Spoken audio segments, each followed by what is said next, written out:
ബഹിരാകാശ ചരിത്രത്തിൽ പുതിയ അധ്യായം കുറിക്കാൻ ഇന്ത്യ ഒരുങ്ങുകയാണ്. പൂർണ്ണമായും സ്വകാര്യ മേഖലയിൽ നിർമ്മിച്ച ആദ്യത്തെ ഓർബിറ്റൽ റോക്കറ്റ് വിക്രം 1ന്റെ വിക്ഷേപണം ഇന്ന് രാവിലെ 11:30 നടത്തും. ഹൈദരാബാദ് ആസ്ഥാനമായ സ്കൈറൂട്ട് എയ്റോസ്പേസ് എന്ന സ്റ്റാർട്ടപ്പ് കമ്പനിയാണ് റോക്കറ്റ് വികസിപ്പിച്ചിരിക്കുന്നത്. ശ്രീഹരിക്കോട്ടയിലെ സതീഷ് ധവാൻ സ്പേസ് സെന്ററിൽ നിന്നാണ് വിക്ഷേപണം. പൂർണ്ണമായും തദ്ദേശീയമായി രൂപകൽപ്പന ചെയ്ത് സ്വകാര്യ എയ്റോസ്പേസ് കമ്പനി വികസിപ്പിച്ചെടുത്ത ഒരു ഇന്ത്യൻ റോക്കറ്റ് ഇന്ത്യൻ മണ്ണിൽ നിന്ന് ഭ്രമണപഥത്തിലെത്താൻ ഒരുങ്ങുന്നത് ഇതാദ്യമായാണ്. ദൌത്യത്തിന് ആഗമൻ എന്നാണ് പേരിട്ടിരിക്കുന്നത്. വിക്ഷേപണം വിജയിച്ചാൽ മിഷൻ ആഗമൻ ഇന്ത്യയുടെ വാണിജ്യ ബഹിരാകാശ വ്യവസായ രംഗത്തിന് മുതൽക്കൂട്ടാകും. സ്വകാര്യ കമ്പനികൾക്ക് ഇന്ത്യൻ മണ്ണിൽ നിന്ന് ഓർബിറ്റൽ ക്ലാസ് റോക്കറ്റുകൾ നിർമ്മിക്കാനും വിക്ഷേപിക്കാനുമുള്ള കഴിവ് ഇതോടെ തെളിയിക്കപ്പെടും.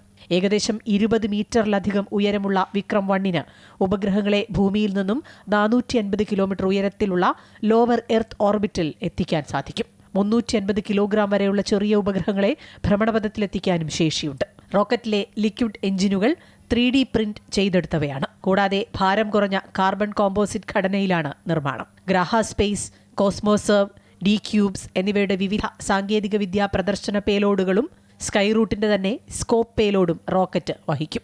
മിഷൻ ആഗമൻ കുതിച്ചുയരുമ്പോൾ സ്വകാര്യ ഇന്ത്യൻ കമ്പനികൾ പതിവായി ബഹിരാകാശ ദൌത്യങ്ങൾ നിർമ്മിക്കുകയും വിക്ഷേപിക്കുകയും നിയന്ത്രിക്കുകയും ചെയ്യുന്ന ഒരു പുതിയ യുഗത്തിനാകും തുടക്കമാവുക.